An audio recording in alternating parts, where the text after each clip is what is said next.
Sophie held her breath as the footsteps approached. Her small body was frozen with fear and hope twisted together in a painful knot in her chest.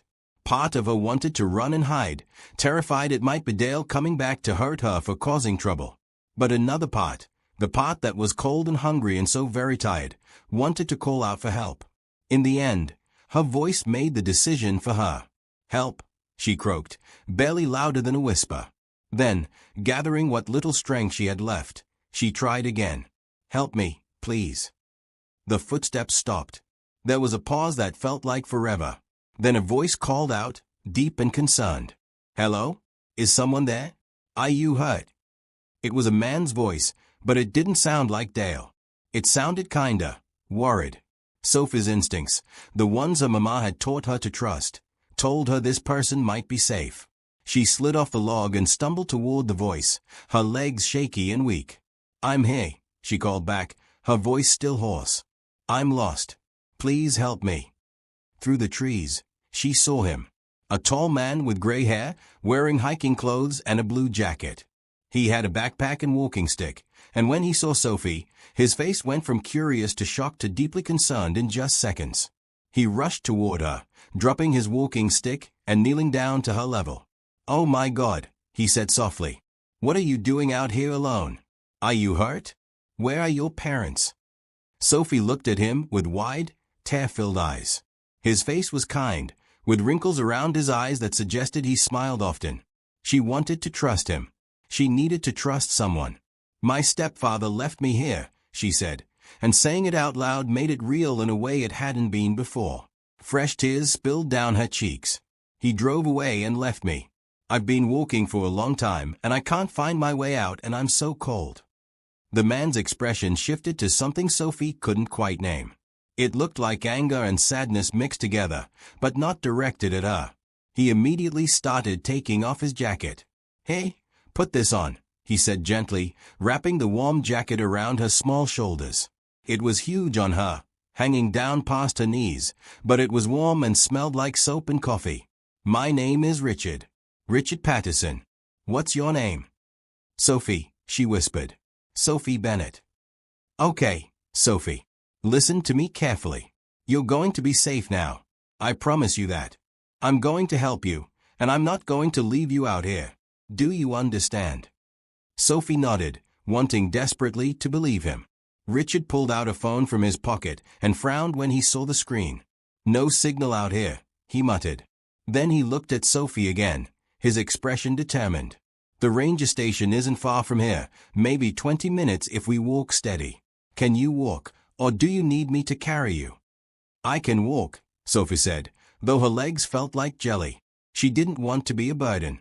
Dale had always said she was too much trouble. Richard seemed to sense her hesitation. "You know what? I think carrying you would be faster, and we need to get you somewhere warm. Is that okay?" Sophie nodded, and Richard carefully picked her up, settling her on his hip like she weighed nothing. She wrapped her arms around his neck and rested her head on his shoulder, feeling safe for the first time in hours. He grabbed his walking stick with his free hand and started walking with confident, steady steps through the woods. "How long have you been out here?" Richard asked gently as they walked. "I don't know," Sophie admitted. "The sun was high when he left me. Now it's almost dark. Your stepfather just left you on a road in the woods. He told me to get out of the truck. I thought maybe he was joking or we were going to do something. But then he just drove away." Sophie's voice cracked. "He said I reminded him too much of my mama. She died 6 months ago. Cancer." Richard's arms tightened around her slightly, protective.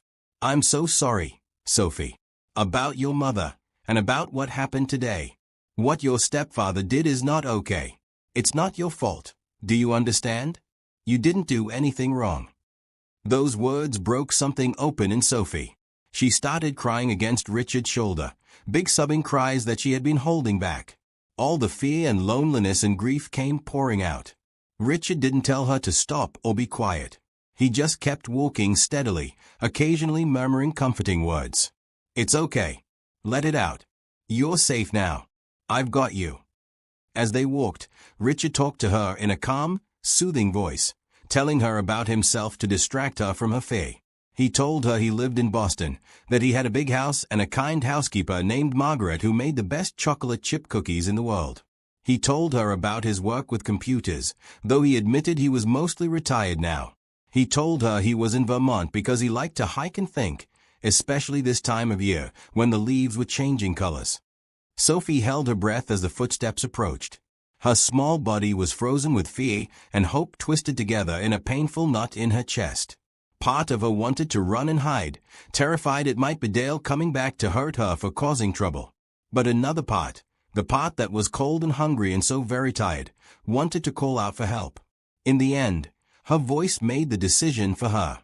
"Help," she croaked, barely louder than a whisper. Then, gathering what little strength she had left, she tried again. "Help me, please." The footsteps stopped. There was a pause that felt like forever. Then a voice called out, deep and concerned. "Hello? Is someone there? Are you hurt?" It was a man's voice, but it didn't sound like Dale. It sounded kinda worried. Sophie's instincts, the ones her mama had taught her to trust, told her this person might be safe. She slid off the log and stumbled toward the voice, her legs shaky and weak. "I'm here," she called back, her voice still hoarse. "I'm lost. Please help me." Through the trees, she saw him. A tall man with gray hair, wearing hiking clothes and a blue jacket. He had a backpack and walking stick, and when he saw Sophie, his face went from curious to shocked to deeply concerned in just seconds. He rushed toward her, dropping his walking stick and kneeling down to her level. "Oh my God," he said softly. "What are you doing out here alone? Are you hurt? Where are your parents?" Sophie looked at him with wide, tear-filled eyes. His face was kind, with wrinkles around his eyes that suggested he smiled often. She wanted to trust him. She needed to trust someone. "My stepfather left me here," she said, and saying it out loud made it real in a way it hadn't been before. Fresh tears spilled down her cheeks. "He drove away and left me. I've been walking for a long time, and I can't find my way out, and I'm so cold." The man's expression shifted to something Sophie couldn't quite name. It looked like anger and sadness mixed together, but not directed at her. He immediately started taking off his jacket. "Hey, put this on," he said gently, wrapping the warm jacket around her small shoulders. It was huge on her, hanging down past her knees, but it was warm and smelled like soap and coffee. "My name is Richard. Richard Patterson. What's your name?" "Sophie," she whispered. "Sophie Bennett." "Okay, Sophie. Listen to me carefully. You're going to be safe now. I promise you that. I'm going to help you, and I'm not going to leave you out here. Do you understand?" Sophie nodded, wanting desperately to believe him. Richard pulled out a phone from his pocket and frowned when he saw the screen. "No signal out here," he muttered. Then he looked at Sophie again, his expression determined. "The ranger station isn't far from here, maybe 20 minutes if we walk steady.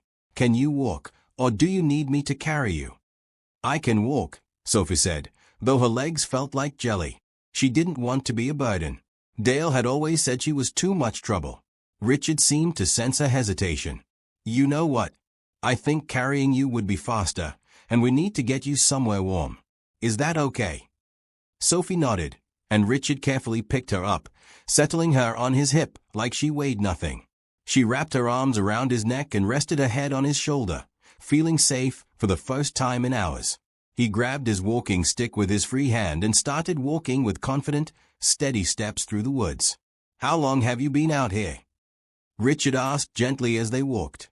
"I don't know," Sophie admitted. "The sun was high when he left me. Now it's almost dark."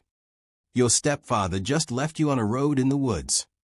He told me to get out of the truck. I thought maybe he was joking or we were going to do something. But then he just drove away." Sophie's voice cracked. "He said I reminded him too much of my mama. She died 6 months ago. Cancer." Richard's arms tightened around her slightly, protective. "I'm so sorry, Sophie. About your mother, and about what happened today. What your stepfather did is not okay. It's not your fault. Do you understand? You didn't do anything wrong." Those words broke something open in Sophie. She started crying against Richard's shoulder, big sobbing cries that she had been holding back.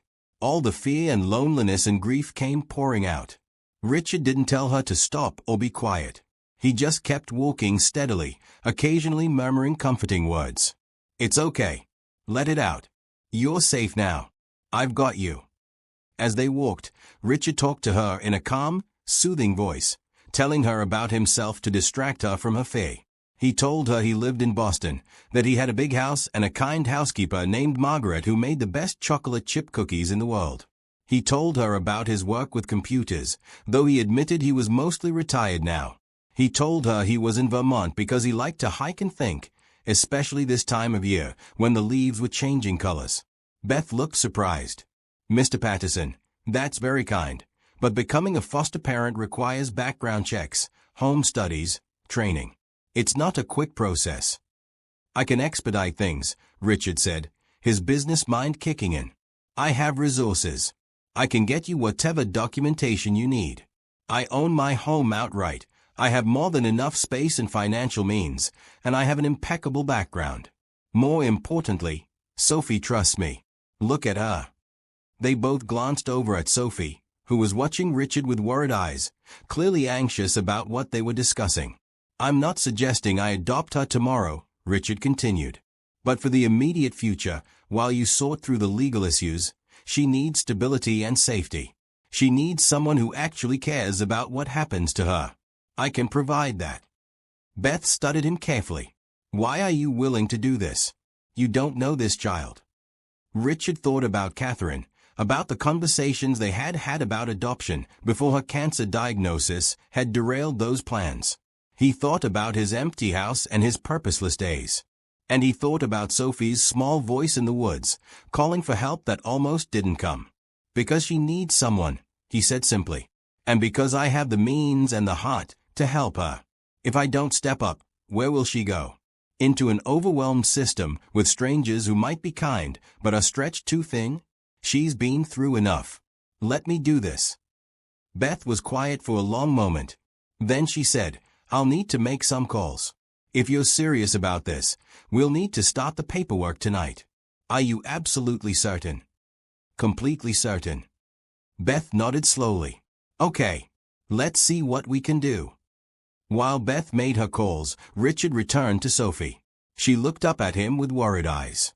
"Are you leaving?" she asked in a small voice.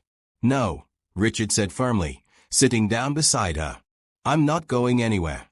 In fact, I'm working on a way to make sure you don't have to be with strangers tonight. How would you feel about staying with me for a while?" Sophie's eyes widened. "Really? You'd want me to stay with you?" "I would very much want that, if it's okay with you." For the first time since Richard had found her, Sophie smiled. It was a small, tentative smile, but it transformed her face. "I'd like that." Over the next several hours, Beth Turner made what she called a lot of unusual phone calls. She contacted her supervisor, who contacted a judge, who agreed to an emergency hearing first thing in the morning. Richard provided references from his business associates, his lawyer, and even his housekeeper Margaret. Beth ran a preliminary background check that came back spotless. By midnight, they had temporary approval for Richard to take Sophie home with him, pending a full home study to be conducted within the week. "This is highly irregular," Beth told Richard as she filled out paperwork. "But given the circumstances and your resources, and the fact that Sophie clearly feels safe with you, I'm willing to approve this on a temporary basis. You understand that this doesn't make you her legal guardian yet, right? This is just emergency placement." "I understand," Richard said. "What do I need to do?" "Keep her safe. Get her enrolled in therapy as soon as possible. Make sure she goes to school. I'll be checking in regularly. And Mr. Patterson, thank you for caring." Richard nodded. Then he turned to Sophie, who had fallen asleep on the couch wrapped in blankets. He gently woke her. "Sophie, we're going to go to my house in Boston now. You'll have your own room and everything you need. Is that okay?" Sophie nodded sleepily. Richard carefully picked her up, and she immediately curled against his chest, trusting and small. As he carried her out to his car, he felt the weight of responsibility settling on his shoulders. He had just upended his quiet, lonely life. He had just taken on the care of a traumatized 7-year-old girl. And somehow, it felt exactly right. The drive back to Boston took 3 hours.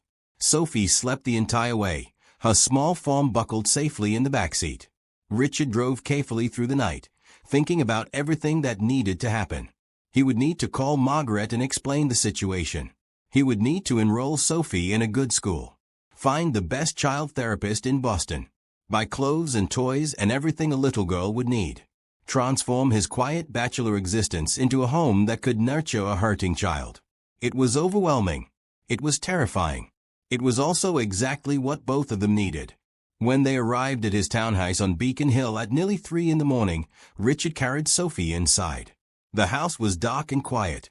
He took her straight upstairs to one of the guest rooms, a bright space with cream-colored walls and a large window overlooking the street.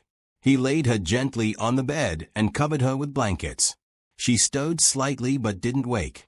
Richard stood there for a moment, looking down at this child who had somehow become his responsibility in the span of a few hours. He thought about divine providence and unexpected blessings. He thought about Catherine and how she would have loved Sophie instantly. Morning came, with soft sunlight filtering through unfamiliar windows. Sophie woke slowly, confused by the cream-colored walls and the sound of birds chirping outside. For a moment, panic seized her. Where was she? Then memories flooded back. The woods. The cold. Richard finding her. The ranger station. The long car ride in the dark. She sat up in the large bed, looking around the room. It was beautiful, clean, and bright, with paintings of flowers on the walls and a thick carpet on the floor. There was a door that she guessed led to a bathroom, and another door that was slightly open, letting in the smell of something delicious. Her stomach growled loudly. Sophie climbed out of bed, still wearing her torn pink dress from yesterday. Her feet were bare.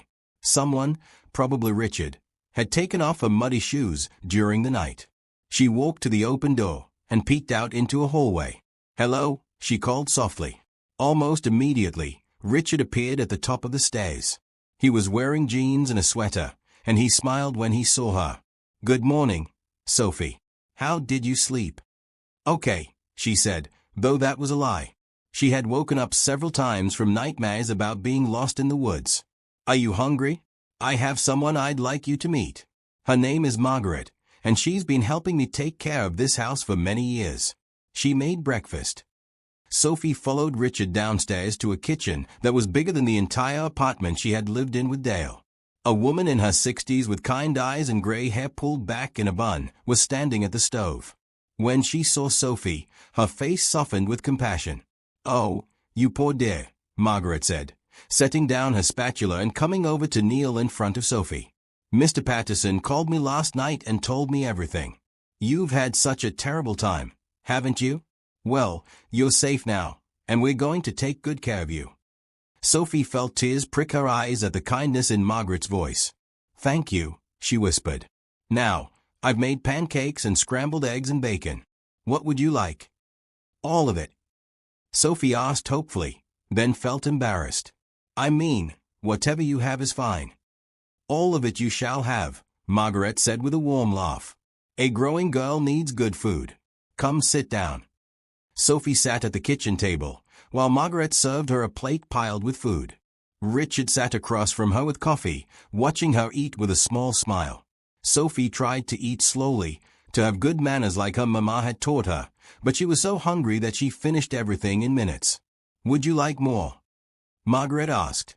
Sophie nodded, and Margaret brought her another helping. As she ate, Richard explained what was going to happen. "Beth Turner, the woman from Child Protective Services, is coming by this afternoon to check on you and to talk to both of us about the next steps," he said. "She's also arranged for a doctor to examine you, just to make sure you're okay after yesterday. Is that all right?" Sophie nodded. "Is Dale going to come here?" Richard's expression became serious. "No. The police found him last night. He's been arrested for child abandonment and endangerment. He won't be able to hurt you or scare you anymore. You're safe here." Sophie felt a confusing mix of emotions. Part of her was relieved. Another part felt guilty for feeling relieved. Dale had been mean, but he was still the only family she had left. As if reading her thoughts, Richard said gently, "It's okay to have complicated feelings about this. You don't have to know how to feel right now. After breakfast, Margaret showed Sophie to a bathroom where she could take a warm bath. Margaret had somehow already bought shampoo and soap that smelled like strawberries, and a soft towel and a clean set of clothes. A blue dress that was brand new and fit Sophie perfectly, along with white socks and new shoes. How did you get all this? Sophie asked in wonder. I called in a few favors this morning, Margaret said with a wink. I have friends who open their shops early for emergencies. And honey, you are certainly an emergency. The bath felt like heaven. Sophie soaked in the warm water until her fingers got wrinkly, washing away the dirt and fear from yesterday. When she got dressed in the new clothes, she felt almost like a different person. Margaret brushed her hair gently, working out the tangles without pulling too hard. You have beautiful hair, Margaret said. Just like silk. When Beth Turner arrived that afternoon, she brought a child psychologist with her, a woman named Dr. Helen Crawford. Dr. Crawford had a friendly face and spoke to Sophie in a way that didn't make her feel like a baby. I hear you had a scary experience yesterday, Dr. Crawford said as they sat in Richard's living room. I help children who have been through hard things. Would it be okay if we talk sometimes? Just you and me. Will it help me stop having bad dreams? Sophie asked. I think it might. It takes time, but talking about scary things can make them feel less scary.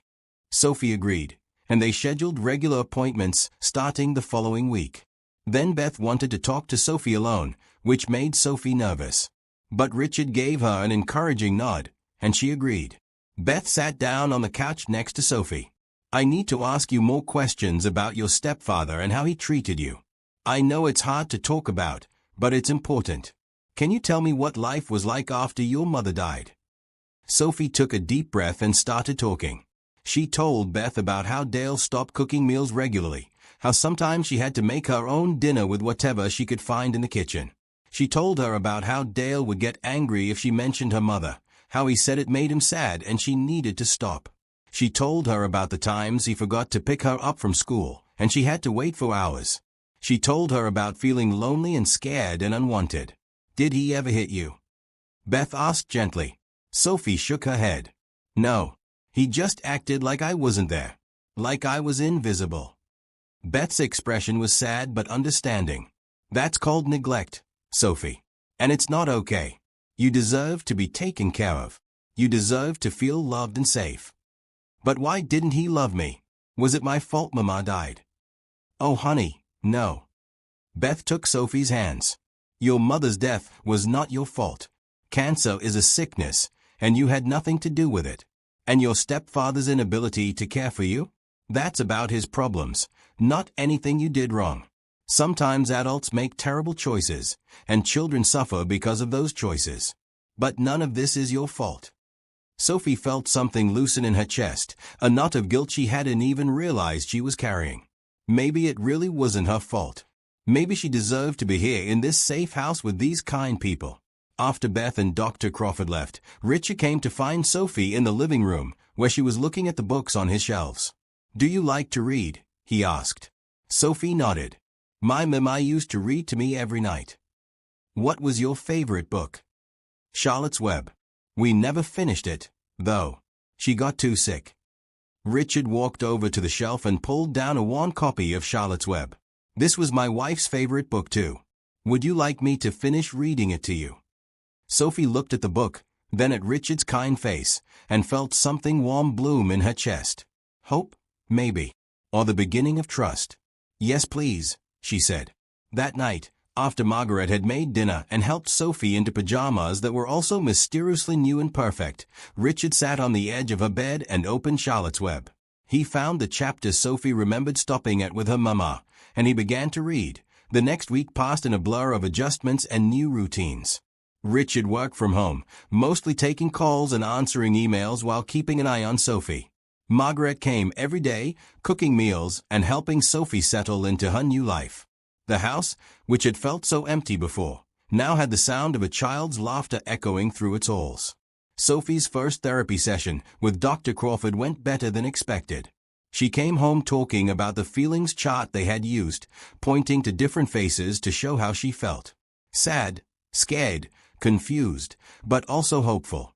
That last one made Richard's heart squeeze with emotion. Beth Turner came by for her check-in and was clearly impressed with how Sophie was adjusting.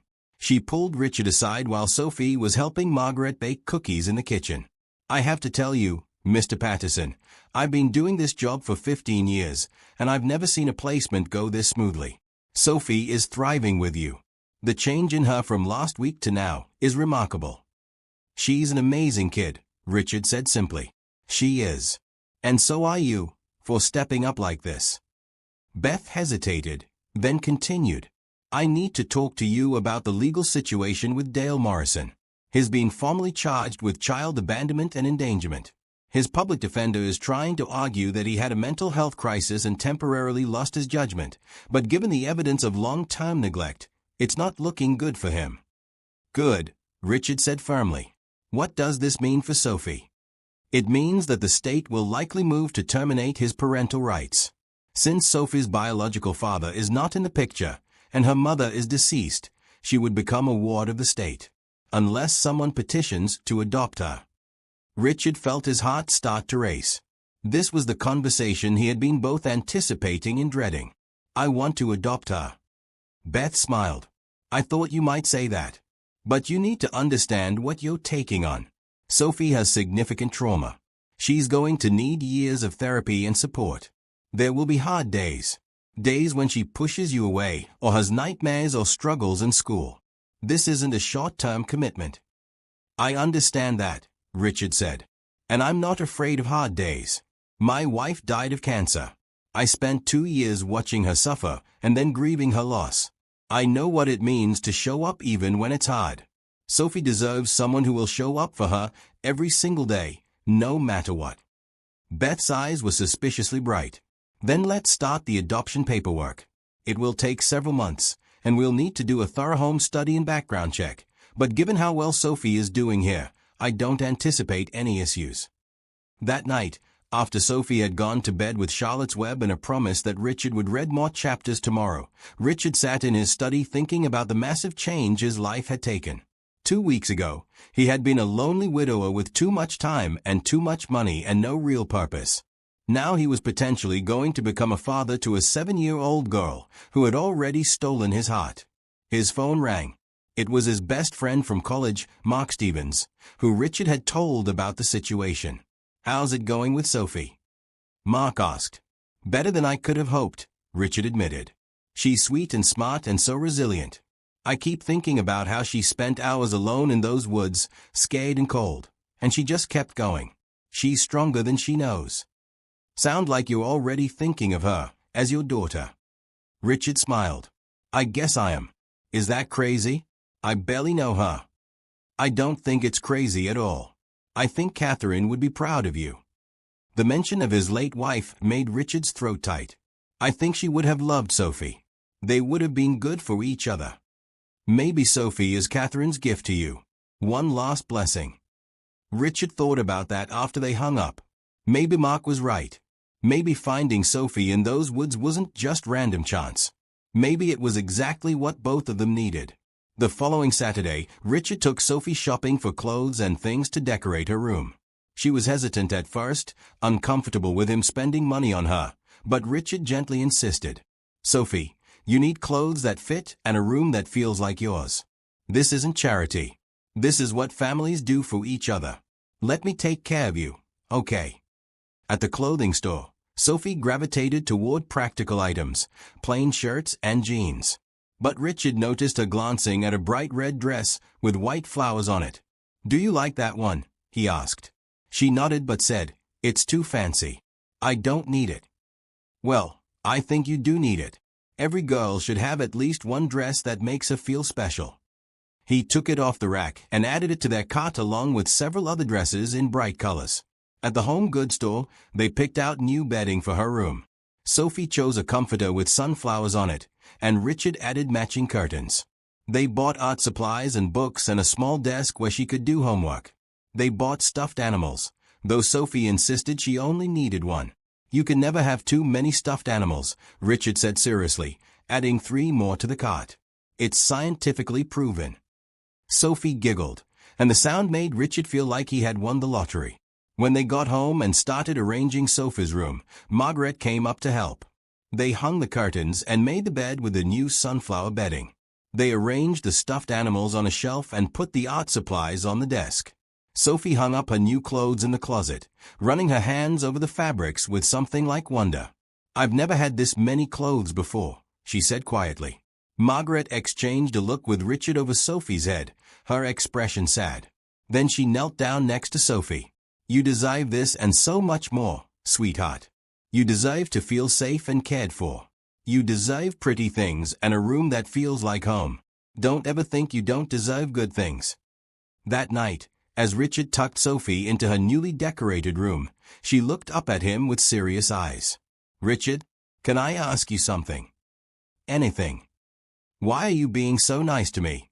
You don't have to do all this." Richard sat down on the edge of her bed, choosing his words carefully.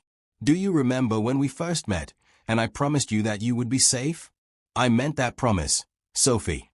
And keeping you safe means more than just protecting you from bad people. It means making sure you have what you need.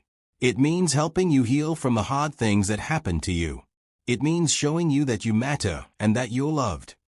Do you love me?" Sophie asked, her voice small. Richard felt his heart crack open.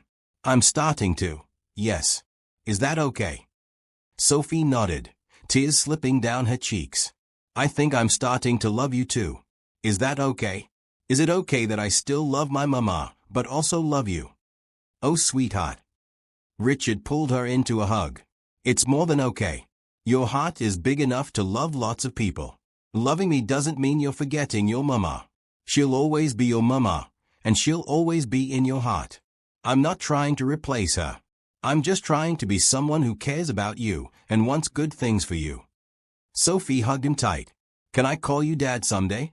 Not now, but maybe someday." Richard had to clear his throat several times before he could answer. "I would be honored if you called me Dad someday." October arrived with cooler weather and leaves turning brilliant shades of red and gold across Boston. Sophie had been living with Richard for almost a month now, and the rhythm of their days had settled into something comfortable. Richard woke early and made breakfast while Margaret arrived to help get Sophie ready for school.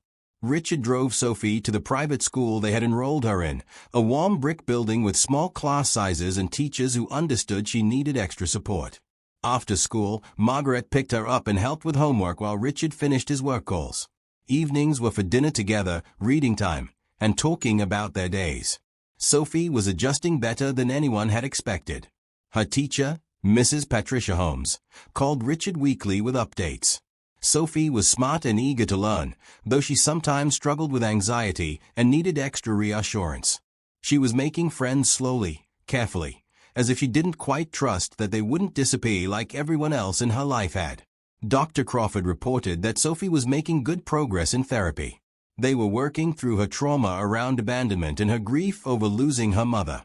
Sophie had nightmares less frequently now, and when she did, she knew she could come to Richard's room and he would sit with her until she felt safe enough to sleep again.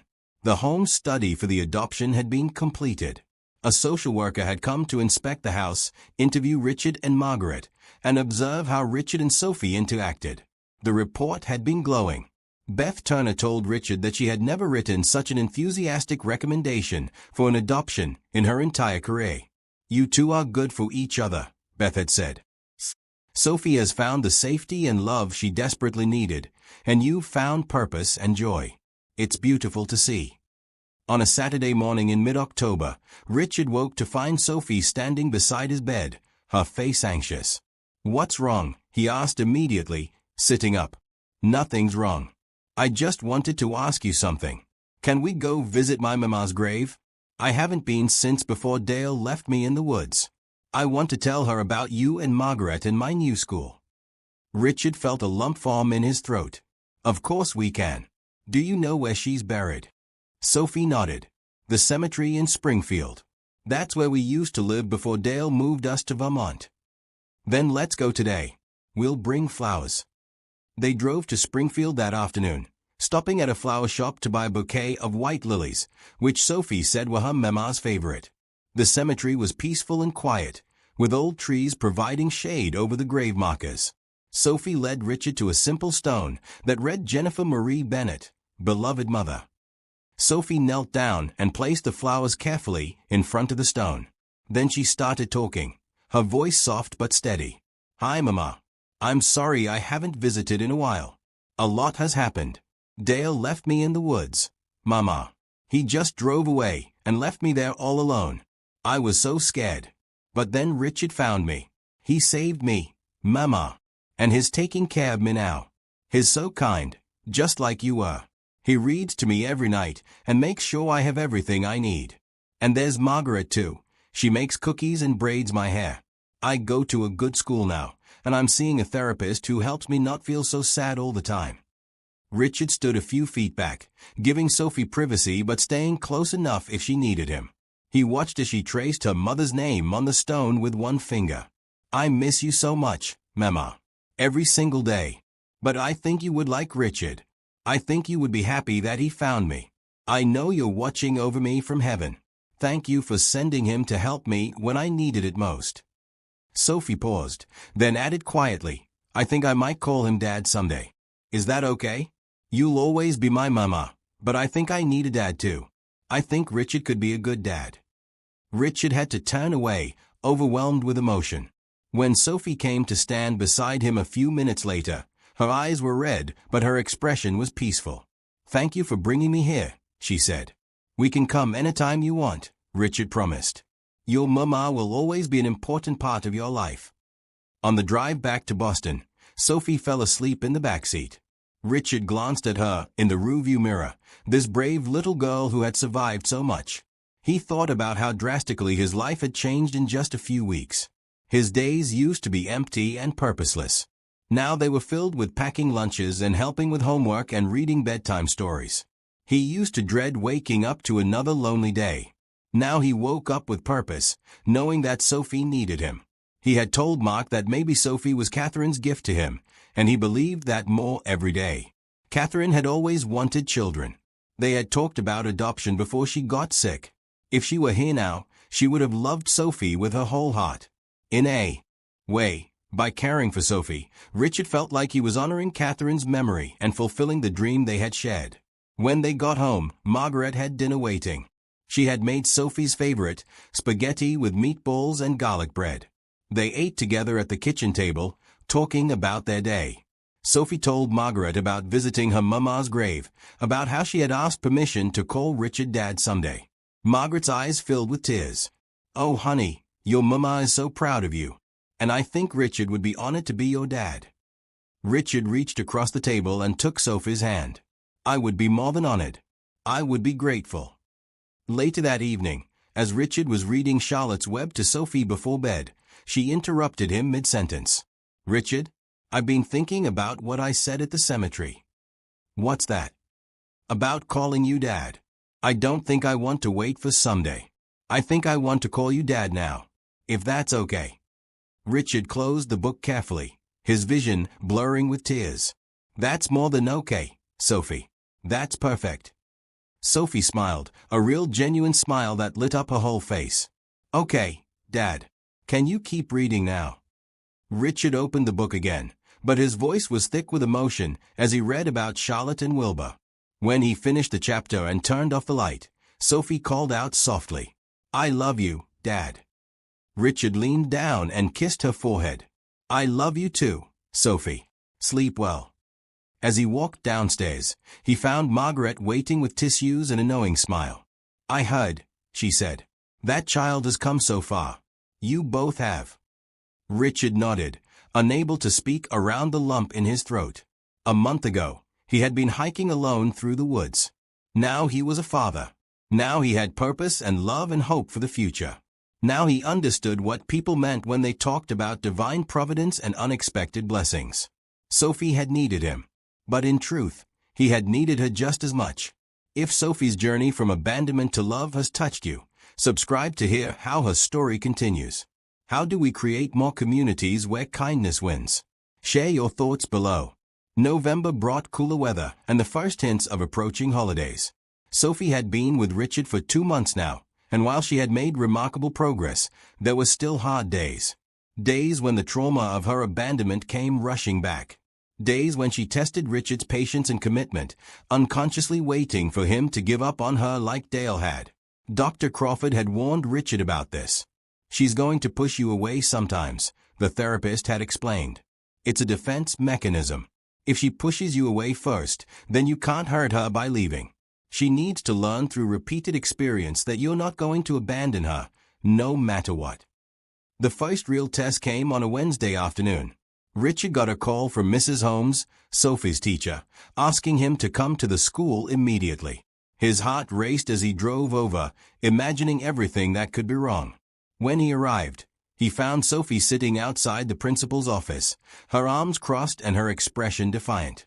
Mrs. Holmes pulled Richard aside. Sophie got into a fight with another student during recess. She pushed a girl named Amanda hard enough to make her fall. Amanda wasn't seriously hurt, but this behavior is very unlike Sophie. "I wanted to talk to both of you about what happened." They went into the principal's office, where Sophie sat staring at her shoes. Richard sat down beside her, his expression calm but concerned. "Sophie, can you tell us what happened?" he asked gently. "Amanda said my real dad didn't want me," Sophie said, her voice tight. "She said that's why I live with you. She said nobody wanted me, so you felt sorry for me. So I pushed her." Richard felt anger flash through him, not at Sophie but at the cruel words of a thoughtless child. He took a deep breath and chose his words carefully. "That must have hurt your feelings very much. But pushing someone is not okay, even when they say mean things. Do you understand that?" Sophie nodded, tears starting to spill down her cheeks. "Are you mad at me? Are you going to send me away?" And there it was, the real fear beneath the defiance. Richard knelt down in front of Sophie, so they were eye level. "I am not sending you away. Do you hear me? You could push 1,000 kids, and I would still not send you away. I might be disappointed in the choice you made, but I will never be disappointed in you. You are my daughter, and you're not going anywhere. We're going to deal with this together, okay?" Sophie threw her arms around his neck and sobbed. Richard held her tight, making soothing sounds while Mrs. Holmes and the principal waited patiently. When Sophie finally calmed down, they discussed consequences. Sophie would have to apologize to Amanda and miss recess for 3 days. At home, she would write an essay about better ways to handle mean words. Richard agreed this was fair, and they went home. That evening, after Sophie had written her apology and her essay, they sat together on the couch. "Sophie, I want you to understand something very important," Richard said. "What Amanda said was cruel and wrong. But her words had power because part of you is still worried they might be true. So I'm going to tell you the truth, and I need you to really hear me. I didn't take you in because I felt sorry for you. I took you in because from the moment I found you in those woods, I knew you were supposed to be in my life. You are wanted, Sophie. By me, by Margaret, by your teachers and therapist. You are so wanted, and nothing you do will change that. But what if I keep messing up? What if I do something really bad? Then we'll deal with it together. That's what families do. They stick together even when things are hard, especially when things are hard." Over the following weeks, Sophie tested this promise in small ways. She talked back at dinner.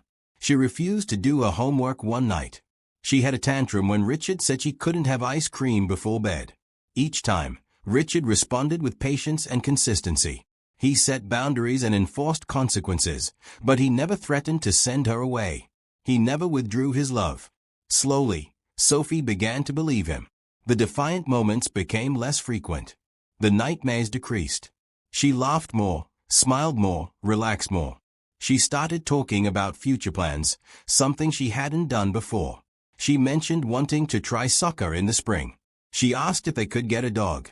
She wondered aloud what Christmas would be like. Her sessions with Dr. Crawford were showing progress too.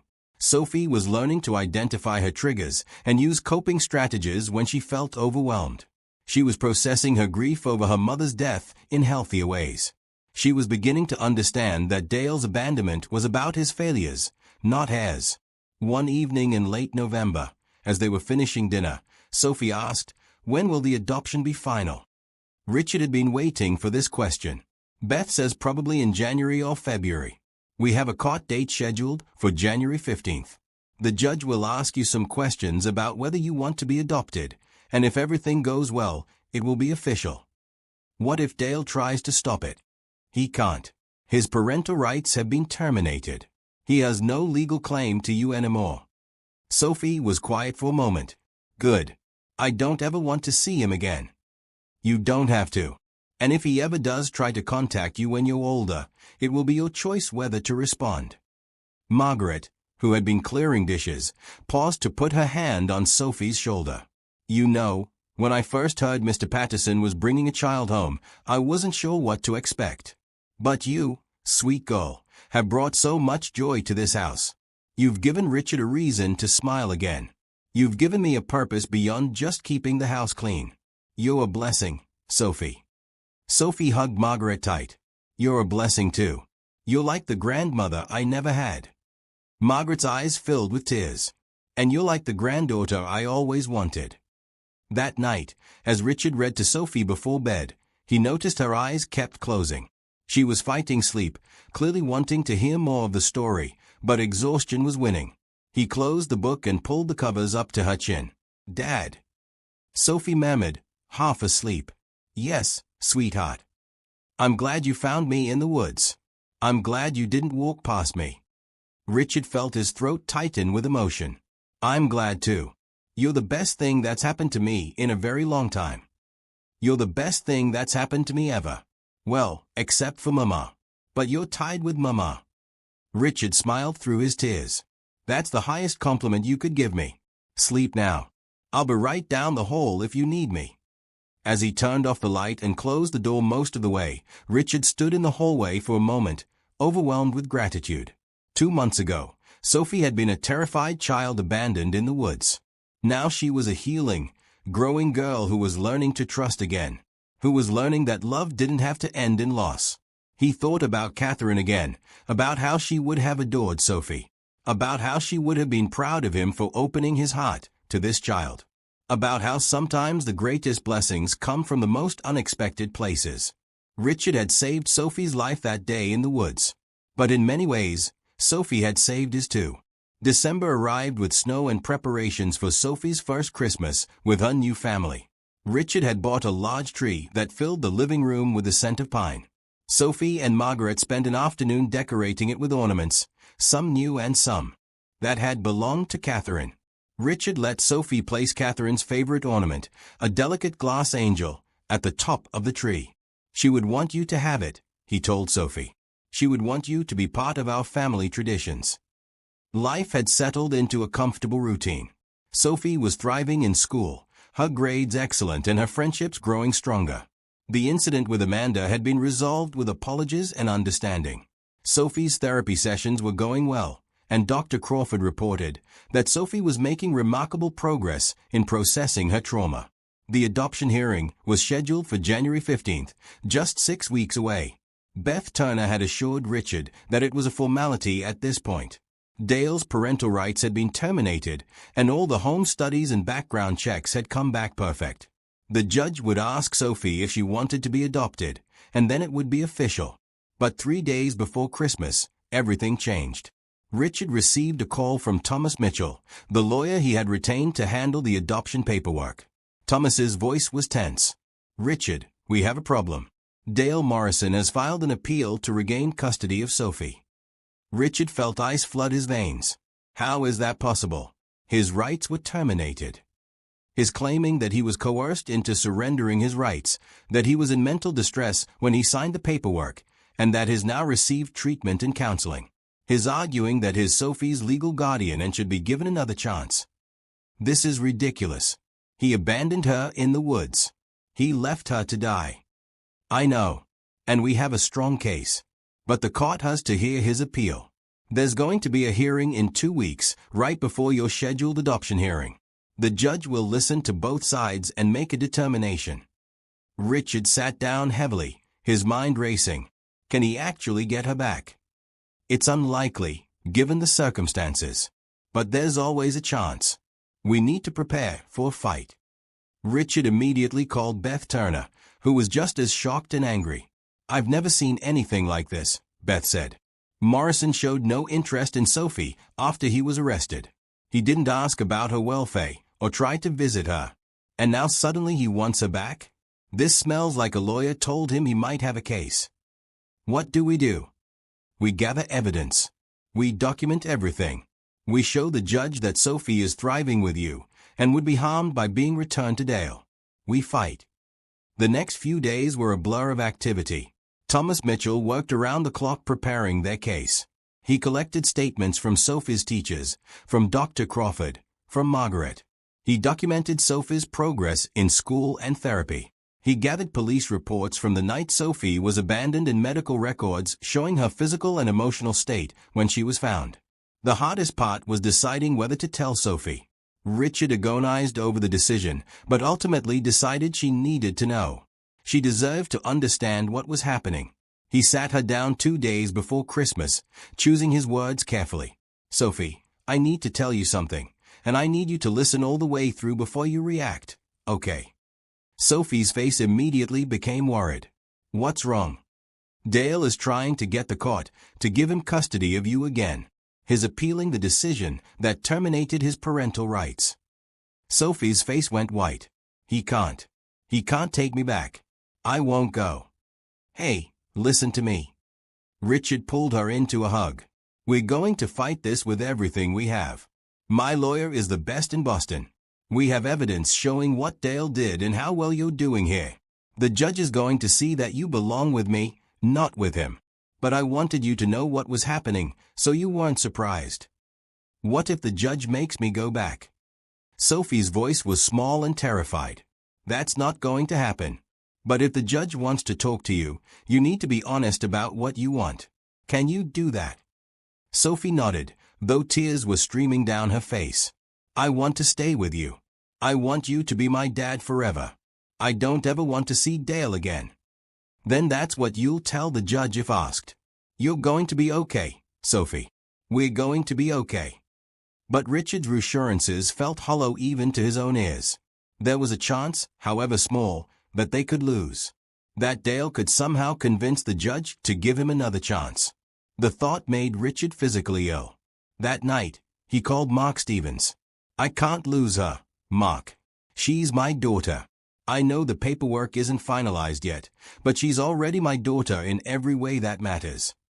You're not going to lose her, Mark said firmly. No judge in their right mind would give her back to the man who abandoned her in the woods. This is Dale's lawyer making a last-ditch effort. But what if I'm wrong? What if the judge thinks biological family is more important than stability? What if he thinks Dale deserves a second chance? Then you'll appeal. And you'll appeal again. And you'll fight until Sophie is legally yours. But it's not going to come to that. You have to believe that. Richard wanted to believe it. But fear had lodged itself deep in his chest, making it hard to breathe. He had promised Sophie that he would never let anyone hurt her again. He had promised she was safe. What if he couldn't keep that promise? Christmas morning arrived, and Richard tried his best to make it special despite the cloud hanging over them. Margaret had cooked a feast. There were presents under the tree. Sophie opened gifts with genuine joy, exclaiming over new books and art supplies and the bright red coat Richard had bought her. This is the best Christmas I've ever had, Sophie said, hugging Richard tight. Thank you, Dad. Richard held her close, committing the moment to memory. Whatever happened, they had this. They had these weeks of being a family. No one could take that away from them. But in the back of his mind, the hearing loomed, counting down like a time bomb. 2 weeks until they would know Sophie's fate. The news about Dale Morrison's custody appeal spread quickly through Sophie's school and Richard's social circles. The response was immediate and overwhelming. Mrs. Holmes, Sophie's teacher, called Richard the day after Christmas. I heard about what's happening, she said. I want to help. I'll testify, I'll write letters, whatever you need. That man abandoned Sophie. He has no right to her, and the court needs to know that. Similar calls came from the other parents at Sophie's school, from neighbors Richard barely knew, from business associates who had heard about his adoption of Sophie. Everyone wanted to help.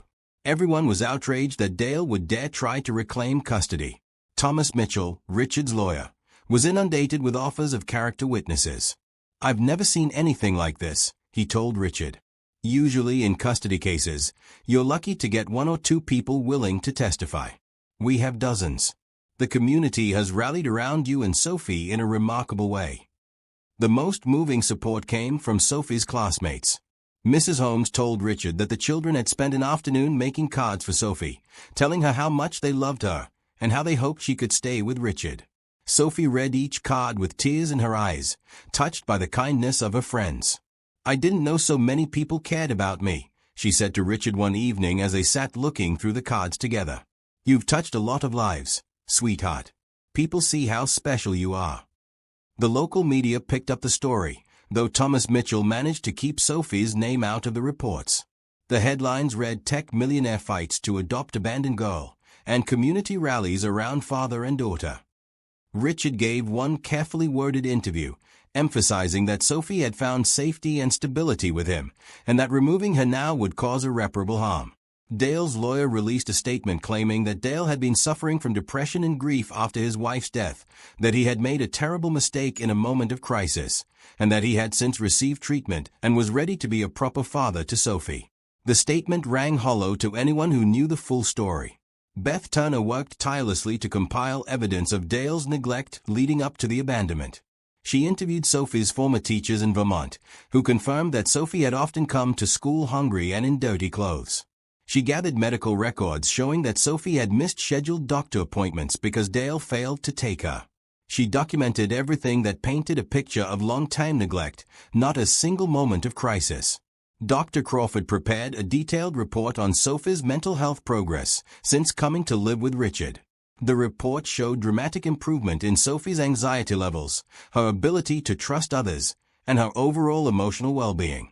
Dr. Crawford made it clear that removing Sophie from Richard's care would be traumatic and potentially cause lasting psychological damage. As the hearing date approached, Richard and Thomas prepared their strategy. They would present overwhelming evidence of Sophie's thriving under Richard's care. They would demonstrate Dale's pattern of neglect. They would have Sophie testify if necessary, though both men hoped to spare her that ordeal. The night before the hearing, Richard couldn't sleep. He lay in bed thinking about everything that could go wrong, about the possibility of losing Sophie, about how he would explain it to her if the worst happened. Around 2 in the morning, he heard his bedroom door creak open. "Dad." Sophie whispered. "Are you awake?" "I'm awake. Come here." Sophie climbed into bed next to him, something she hadn't done since her first few weeks in his house. She curled up against his side, and Richard wrapped his arm around her. "I'm scared," she admitted. "What if the judge makes me go back to Dale?" "I won't let that happen." "But what if you can't stop it? What if the judge says families should be together even if they're not good families?" Richard turned to face her, his expression serious in the dim light from the hallway. "Sophie, listen to me. I have the best lawyer in Boston. We have dozens of people willing to testify about how well you're doing here and how Dale neglected you. We have evidence and documentation and the full support of Child Protective Services. The odds are very much in our favor. But there's still a chance. A very small chance, yes. But Sophie, even if the absolute worst happened and the judge made a decision we don't agree with, we would appeal. We would fight and fight until you were safe. I will not stop fighting for you. Do you understand? I will never stop." Sophie was quiet for a moment. Then she said, "I've been praying every night, asking God to let me stay with you. Do you think God listens to prayers like that?" Richard thought about his own prayers in the months after Catherine died, prayers that felt like they went unanswered. But then he thought about how he had been in those woods at exactly the right time to find Sophie, how everything had fallen into place to bring them together, how his empty life had been filled with purpose and love. "I think God listens," Richard said carefully. "And I think sometimes God answers prayers in ways we don't expect. I prayed for purpose after Catherine died. I didn't know that purpose would be you. But here we are. So maybe God will answer my prayer too. I believe He will. Now try to get some sleep. Tomorrow is a big day, but we're going to face it together." Sophie fell asleep eventually, her small body relaxed against Richard's side. Richard stayed awake, staring at the ceiling, sending up his own prayers. He wasn't a particularly religious man, but in this moment, He found himself pleading with whatever higher power might be listening. Please let us win. Please let Sophie stay where she's safe and loved. Please don't let that man take her from me. Morning came too quickly. Richard dressed in his best suit while Margaret helped Sophie into a nice blue dress. Sophie was pale and quiet as they drove to the courthouse. Thomas Mitchell met them outside, his expression confident but serious. Remember, let me do the talking. If the judge asks you questions, Sophie, just tell the truth. That's all you need to do. The courtroom was more full than Richard had expected. Mrs. Holmes was there, along with several other teachers from Sophie's school. Neighbors Richard had only spoken to in passing sat in the gallery. Beth Turner sat in the front row, ready to testify. The show of support was overwhelming. Dale Morrison sat at the other table with his lawyer, a stern-looking man named Gerald Hughes. Dale looked different than Richard remembered from the police reports. He had cleaned up, cut his hair, and wore a suit. He looked like a respectable father fighting for his child, not like a man who had abandoned that child in the woods. The judge entered, a woman in her 50s named Judge Karen Morrison, no relation to Dale. She reviewed the case file with a serious expression, then looked up at both parties. "This is a highly unusual situation," she began. "Mr. Morrison, your parental rights were terminated based on your abandonment of a minor child in a remote location. That is a serious crime, and the evidence against you was substantial. You're now appealing that termination, claiming mental distress and rehabilitation. Mr. Patterson, you've petitioned to adopt Sophie and have provided extensive documentation of her well-being in your care. I've read all the materials submitted by both sides. Now I need to hear from the witnesses. Mr. Mitchell, you may call your first witness." The hearing had begun. Thomas Mitchell stood and called Beth Turner to the stand. Beth was sworn in and took her seat, her expression calm and professional. "Ms. Turner, can you describe the condition Sophie Bennett was in when you first met her?" Beth's testimony was powerful. She described finding Sophie at the ranger station, cold and terrified, still in shock from being abandoned. She detailed the physical signs of neglect she had observed, the way Sophie flinched when approached by adults, the fear in her eyes when she talked about her stepfather. She explained the emergence of placement with Richard and her subsequent regular check-ins. "In my 15 years with Child Protective Services, I have rarely seen such a dramatic positive change in a child," Beth said, looking directly at the judge. "Sophie was anxious, traumatized, and mistrustful when I first met her. Now she's thriving. She's doing well in school, she's making friends, and she's bonded strongly with Mr. Patterson. He has provided her with stability, therapy, and genuine love. Removing her from his care now would be devastating to her emotional well-being." Dale's lawyer, Gerald Hughes, cross-examined Beth, trying to suggest that Sophie might recover just as well with her biological family, with proper counseling for both father and daughter. But Beth stood firm. "Mr. Morrison is not Sophie's biological father. He's her stepfather, and his own actions terminated that relationship. The bond Sophie has formed with Mr. Patterson is real and important. It would be cruel to break that bond." Next, Thomas called Dr. Helen Crawford to the stand. The therapist's testimony was clinical but damning for Dale's case. She described Sophie's initial trauma symptoms, her nightmares about being abandoned, her difficulty trusting adults. Then she detailed the progress Sophie had made over the past 3 months. "Sophie has formed a secure attachment to Mr. Patterson," Dr. Crawford explained. "This type of attachment is crucial for healthy emotional development. She calls him Dad. She trusts him. She feels safe with him. If you remove her from his care and return her to Mr. Morrison, you would be re-traumatizing this child. The psychological damage would be significant and potentially long-lasting." Gerald Hughes tried to argue that children were resilient, that Sophie could form a new secure attachment with Dale given time. Dr. Crawford shut that argument down firmly. Children are resilient, but they are not infinitely resilient. Sophie has already lost her mother to cancer and been abandoned by her stepfather. Every loss, every disruption, compounds a trauma. At what point do we prioritize this child's actual well-being over theoretical possibilities? Sophie is thriving now. Why would we risk that? Mrs. Patricia Holmes testified next, describing Sophie's progress in school. She brought examples of Sophie's artwork and writing, pieces that showed a happy child who felt secure and loved. She contrasted this with reports from Sophie's previous school in Vermont, where Sophie had been withdrawn and anxious. "The difference is night and day," Mrs. Holmes said. "Sophie has blossomed under Mr. Patterson's care. She participates in class. She raises her hand. She laughs with her friends.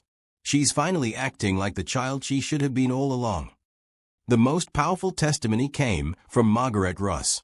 The housekeeper took the stand and spoke about watching Sophie transform from a frightened, grieving child into a joyful daughter.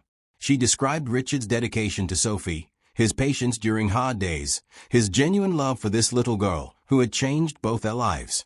"I've worked for Mr. Patterson for 10 years, Margaret said, tears in her eyes.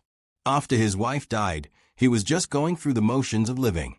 Then Sophie came into his life, and suddenly he had purpose again. And Sophie, poor dear, she finally has someone who puts her first.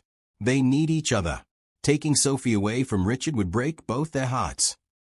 Throughout all the testimony, Sophie sat between Richard and Thomas Mitchell, holding Richard's hand tightly. Richard could feel her trembling.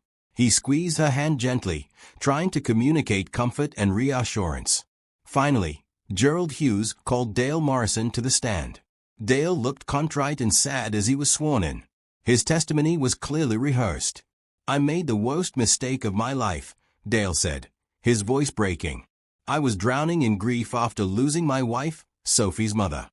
I couldn't cope with anything, especially with Sophie who looked so much like Jennifer. That day in Vermont, I wasn't thinking straight. I just knew I needed a break, needed space. I thought maybe if I left Sophie for a little while, someone would find her and take her to authorities, and I could get help. I never meant for her to be lost for hours. I never meant for her to be in danger." It was a compelling performance, but Thomas Mitchell tore it apart on cross-examination. "Mr. Morrison, you say you were in mental distress. Did you seek treatment before the day you abandoned Sophie?" "No, but I didn't realize how bad it was."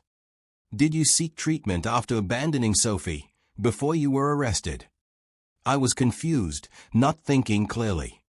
"So in the 3 days between abandoning your stepdaughter and being arrested, when you knew she was missing, when you presumably realized what you had done, you didn't turn yourself in or try to find her?"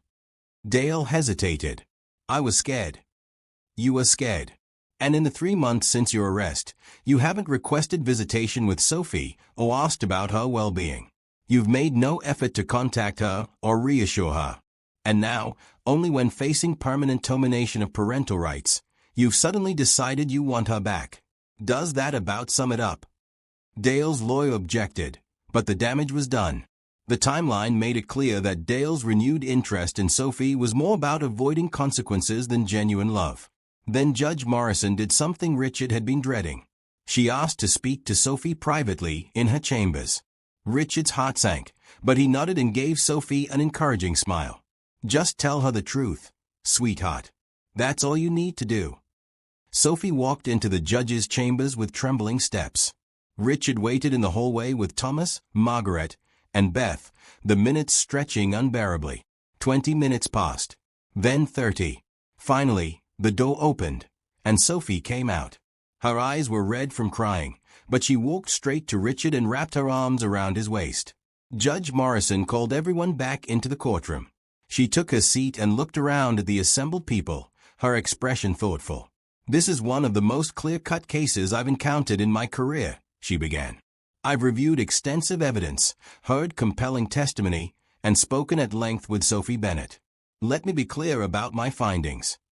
Richard held his breath. "Mr. Morrison, you abandoned a 7-year-old child in a remote location. You didn't immediately confess or seek help. You showed no remorse until facing legal consequences. The evidence suggests a pattern of neglect leading up to the abandonment, not a single moment of crisis. Your recent claims of rehabilitation and your sudden interest in Sophie's welfare are not credible to this court." Dale's face fell. His lawyer whispered something to him. "Mr. Patterson, on the other hand, has provided Sophie with stability, love, and every resource necessary for her to heal and thrive. The testimony from Child Protective Services, Sophie's therapist, and her teachers all paint the same picture. Sophie is where she belongs. The bond between Sophie and Mr. Patterson is genuine and should be protected. Richard felt his heart start to pound with hope. Therefore, I am denying Mr. Morrison's appeal. The termination of his parental right stands. Furthermore, I am granting Mr. Patterson's adoption petition, effective immediately. Sophie Bennett will be legally adopted as Sophie Bennett Patterson. Congratulations to you both. The courtroom erupted in applause. Sophie burst into tears and threw herself into Richard's arms. Margaret was crying. Beth was crying.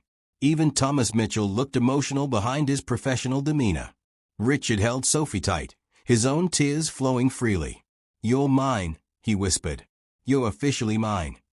And you're officially my dad," Sophie sobbed against his shoulder. "Forever and ever." Judge Morrison smiled from the bench, waiting for the celebration to quiet down. "Sophie, come here for a moment." Sophie wiped her eyes and approached the bench.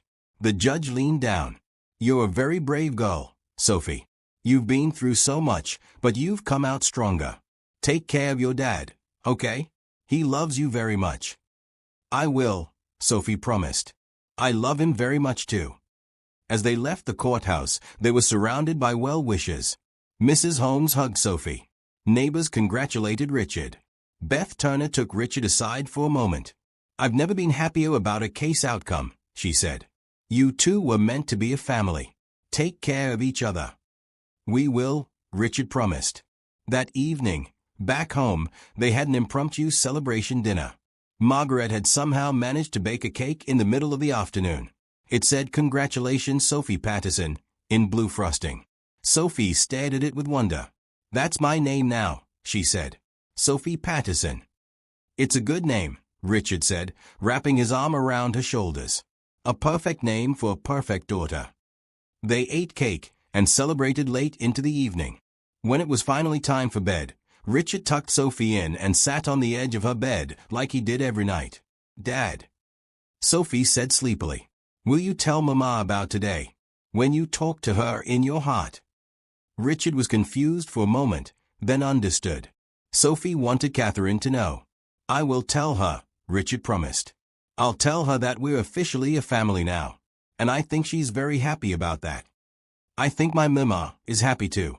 I think they are both watching over us from heaven and smiling." Richard kissed her forehead. "I think you're right. Sleep well, Sophie. My daughter. My amazing, brave, wonderful daughter. Good night, Dad. I love you. I love you too. More than you could ever know." 6 months after the adoption was finalized, spring had arrived in Boston with cherry blossoms and warming weather.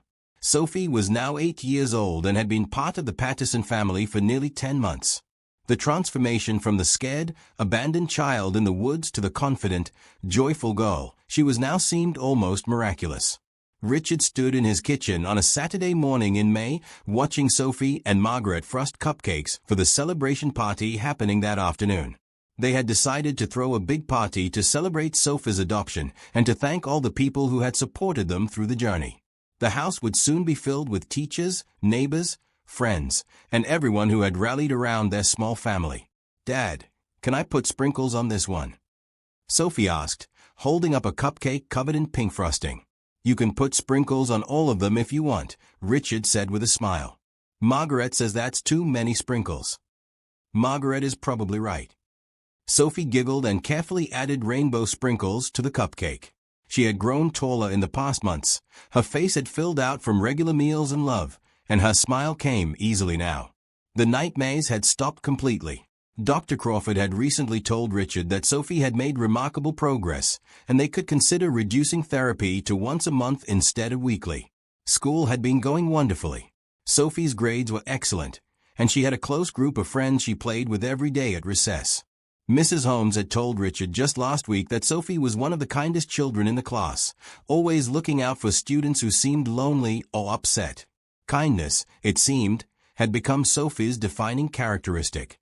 She understood what it felt like to need help, and she was determined to be the helper for others. The doorbell rang, and Sophie jumped with excitement. "They are here already." "Must be some early guests," Richard said, going to answer the door. It was Beth Turner, carrying a wrapped present and wearing a casual dress instead of her usual professional attire. She had become a friend over the past months, checking in regularly not because she had to but because she genuinely cared about how Sophie was doing. "The guest of honor needs her present before the party starts," Beth said with a warm smile. "Hello, Sophie." Sophie ran over and hugged Beth. "Hi, Ms. Turner. Come see the cupcakes we made." As more guests arrived, the house filled with laughter and conversation. Mrs. Holmes came with several of Sophie's classmates and their parents. Richard's business associates came, including Mark Stevens, who had flown in from California for the occasion. Neighbors from the street came with casseroles and congratulations. Even Dr. Crawford stopped by, bringing a card signed by her whole practice.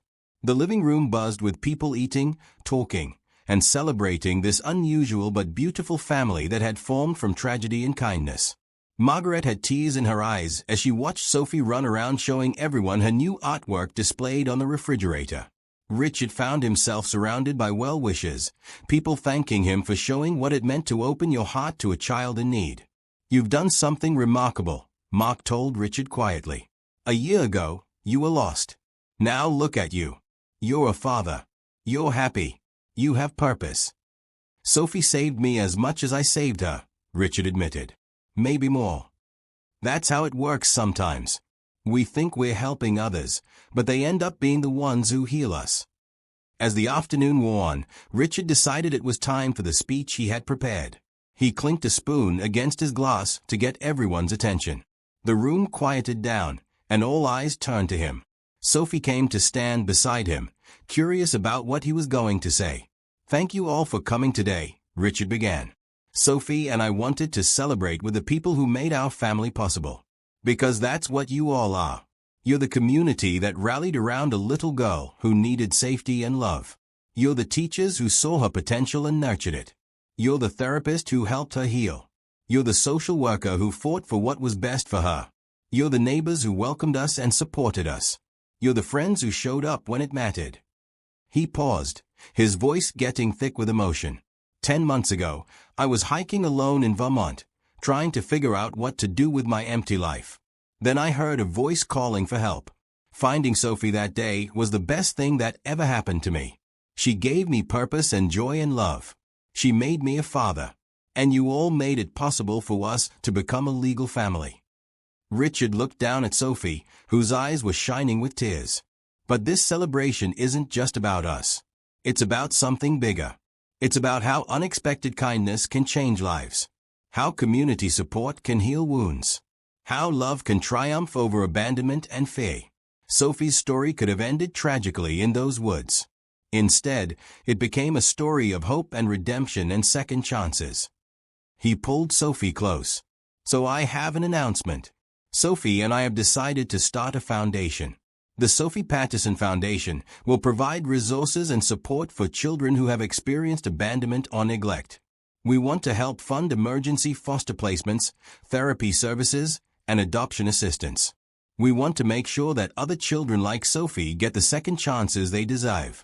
Because if this experience has taught us anything, it's that every child deserves to feel safe and loved." The room erupted in applause. Sophie looked up at Richard with wide eyes. "Really? We're starting a foundation. Really? What do you think?"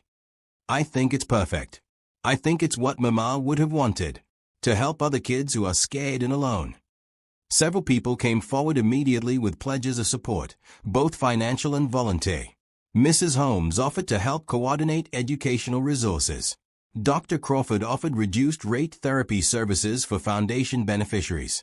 Beth Turner offered to help identify children who would benefit from the foundation's assistance.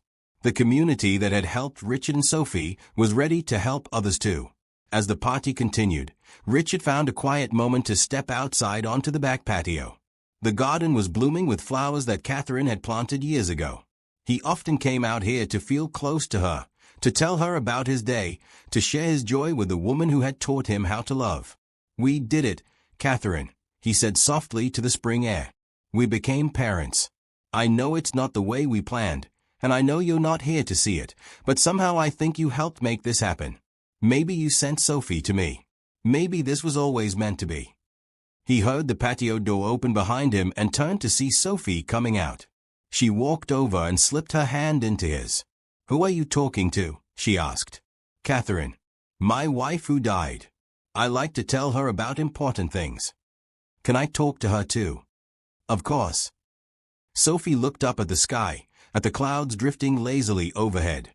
"Hi, Catherine. I'm Sophie. I'm Richard's daughter now. Thank you for teaching him how to be kind and loving. Thank you for sharing him with me. I promise I'll take good care of him." Richard had to wipe his eyes. Then Sophie continued, her voice getting softer. "And Mama, if you can hear me too, I'm okay now. I'm safe and happy. I found a new dad who loves me. I hope you're not sad about that. I hope you're glad I found him. I love you, Mama. I'll always love you. But I love Dad too. My heart is big enough for both." They stood there together, father and daughter, in the garden full of new life and old memories. Then Sophie tugged on Richard's hand. "Come on, Dad. Everyone's waiting to cut the cake. And Mrs. Holmes says she wants to hear all about the foundation." They went back inside together, back to the celebration in the community and the joy. As Richard looked around at all these people who had become their extended family, he felt overwhelming gratitude. A year ago, he had been alone and purposeless. Now he had Sophie. He had Margaret. He had friends and community, and a reason to wake up every morning with hope. That evening, after all the guests had left and the house was clean, Richard tucked Sophie into bed. She was exhausted but happy, clutching the stuffed bunny that Beth Turner had given her. "Best day ever," Sophie said sleepily. "It was pretty great," Richard agreed. "Are you excited about the foundation?" "So excited. We're going to help lots of kids, right?" "As many as we can." Sophie was quiet for a moment. Then she said, "Dad, when I'm older, when I'm a grown-up, I want to help kids like me too. I want to be a social worker like Ms. Turner, or maybe a therapist like Dr. Crawford. I want to make sure no kid feels as alone as I felt in those woods." Richard felt his heart swell with pride.